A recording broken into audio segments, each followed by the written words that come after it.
আলহামদুলিল্লাহ।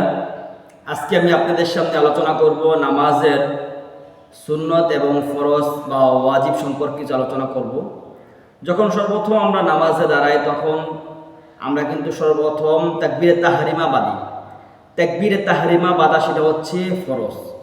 তাকবীরে তাহরিমা মুখে উচ্চারণ করতে হবে এবং হাত উঠাতে হবে কান পর্যন্ত। এই কানের লতি পর্যন্ত, কানের লতির নিচ পর্যন্ত আমাদের হাত উঠাতে হবে এবং হাতটা কেবলামুখী থাকতে হবে, আঙ্গুলগুলো কেবলা দিকে ঝুঁকে থাকতে হবে। ঠিক আছে, এভাবে কেবলা দিকে ঝুঁকে থাকতে হবে।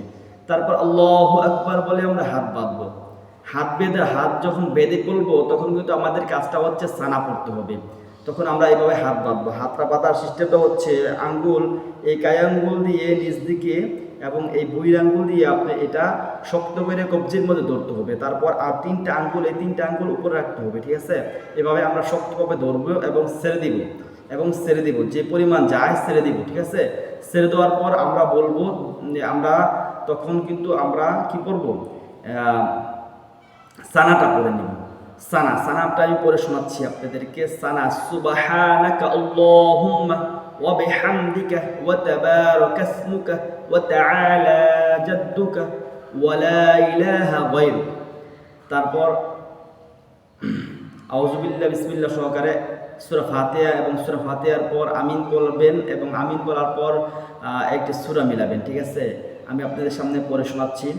أعوذ بالله من الشيطان الرجيم بسم الله الرحمن الرحيم الحمد لله رب العالمين الرحمن الرحيم مالك يوم الدين إياك نعبد وإياك نستعين اهدنا الصراط المستقيم صراط الذين أنعمت عليهم غير المغضوب عليهم ولا الضالين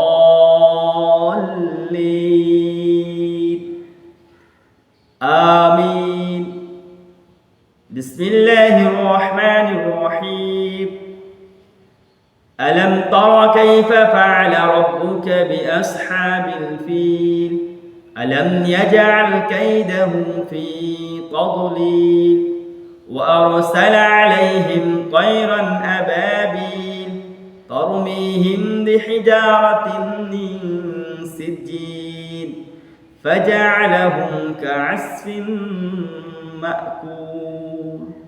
যখন সূরা ফাতিহা এবং সূরা মিলানো শেষ হবে তখন আমরা রুকুতে চলে যাব। রুকুতে চলে যাওয়ার জন্য আমাদেরকে কি বলতে হবে, হাত যে তাকবীরে তাহরিমা বেঁধেছিলাম সেটা ছেড়ে দিয়ে আমরা রুকুতে যাওয়ার জন্য আল্লাহু আকবার বলে আমরা রুকুতে যাব। ঠিক আছে, যখন আমরা রুকুতে যাব তখন আমাদের এই হাতের কবজি দিয়ে হাঁটুর মধ্যে কি করব, ভালোভাবে শক্ত করে আমরা ধরবো। ঠিক আছে, শক্ত করে ধরে আমরা ঝুঁকে যাওয়ার কারণে আমাদের এই পিঠ আর এই গাড়ের এইখানে এবং মাথার এই তালু যাতে সমান থাকে। ঠিক আছে, সমান থাকে। ওইভাবে আমরা রুকু করবো। রুকুর মধ্যে গিয়ে আমরা কি বলবো, রুকুর মধ্যে গিয়ে বলবো সুবহান রাব্বিয়াল আযীম, সুবহান রাব্বিয়াল আযীম, সুবহান রাব্বিয়াল আযীম। 3 বার 5 বার অথবা 7 বার বলতে পারেন। এর থেকে বেশিও আপনি বলতে পারেন, কিন্তু বেজর বলতে হবে। 3 বার 5 বার 7 বার এভাবে বেজর আপনি বলতে পারেন। তারপর রুকু থেকে যখন আমরা উঠবো সামি আল্লাহু লিমান হামিদা রব্বানা লাকাল হামদ, তারপর এই দোয়াটা পড়ব হামদান কাসীরান তাইয়িবান মুবারাকান ফীহ। রাসূল সাল্লাল্লাহু আলাইহি ওয়াসাল্লাম বলেছেন এই দোয়াটা যে ব্যক্তি পড়বে ফেরেশতাগণ তার আমল নামার মধ্যে সওয়াব লেখার জন্য একটা প্রতিযোগিতা লিপ্ত হয়ে যাবে। তাহলে এই দোয়াটা আমরা অবশ্যই পড়ার চেষ্টা করব। তারপর এভাবে আমরা নামাজ পড়ব। ঠিক আছে, আমি এই পরিমাণ সময় এই নামাজটুকু আমি আপনাদেরকে রুকু পর্যন্ত শেখালাম।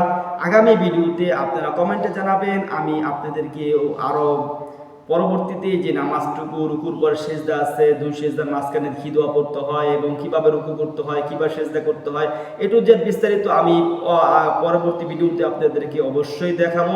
আপনারা অবশ্যই আমার চ্যানেলটা সাবস্ক্রাইব করে পাশে থাকবেন।